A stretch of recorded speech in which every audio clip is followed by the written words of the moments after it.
साथियों, आप यकीनन जानना चाहते हैं कि मैं ठाकुरगंज विधानसभा इलेक्शन क्यों लड़ना चाहता हूं। मैं एक आपको रियल स्टोरी बताना चाहता हूं।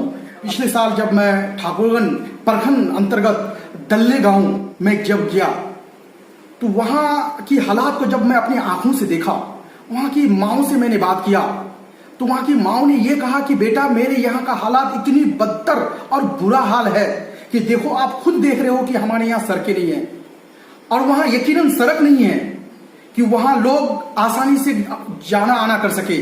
इस वजह से उस गांव की जवान लड़कियों की शादी नहीं होती है। यकीनन मुझे बहुत ही दर्द हुआ।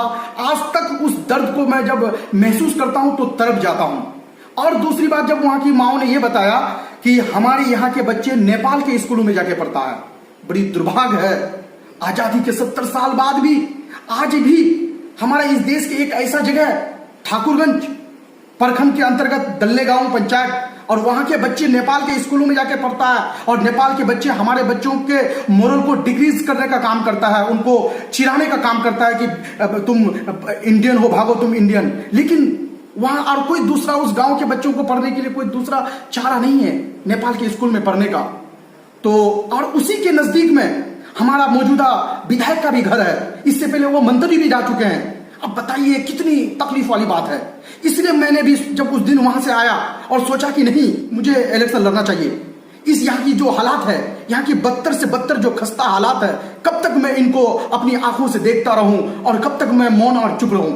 इसलिए मैंने एक फैसला लिया कि मुझे ठाकुरगंज विधानसभा से इलेक्शन लड़ना चाहिए। और जितने भी यहाँ उम्मीदवार आप देख रहे हैं, चाहे वो पहले जीता हुआ हो या जो अभी मौजूदा उम्मीदवार हैं, इन लोगों के अंदर जब मैं अपने आप को झांक करके देखता हूं, जब अपने आप का मुहासबा करता हूं, तो मुझे लगता है कि मैं इनमें से बेहतर हूं, सबसे अच्छा हूं। पहले तो मैं एक एजुकेटेड हूं, मेरे पास प्लानिंग है, मेरे पास रणनीति है, मैं बेहतर कर सकता हूं, मेरे पास खाका है और मेरे पीछे पूरा प्रोफेशनल खड़ा है, सिर्फ इंडिया नहीं इंटरनेशनल लेवल का। मेरे बहुत सारे दोस्त IAS हैं, बहुत सारे चार्टर्ड अकाउंटेंट हैं, बहुत सारे कंपनी के HR हैं। मेरे पूरी एक बहुत बड़ी लंबी टीम है जो मुझे मोटिवेट करते हैं, जो मुझे मॉनिटरिंग करते हैं और मुझे अच्छे काम करने के लिए हमेशा हौसला अफजाई करते हैं। तो इसलिए मैं अकेला नहीं हूं, मेरे साथ एक लंबी टीम है और पूरे सीमांचल के जो युवा और खास करके पढ़े लिखे युवा, इंटेलेक्चुअल्स, नौजवान जागरूक लोग मेरे साथ हैं और मुझे काफी इंकरेज करते हैं। इसलिए आप लोग देखते भी होंगे कि मैं पूरी तवानाई और पूरी ताकत के साथ हमेशा समाज के लिए लड़ने का और उसके काम करता हूं। इसलिए आप सबूत से मैं कहता हूं कि मुझे इस बार ठाकुरगंज विधानसभा का MLA बनाइए।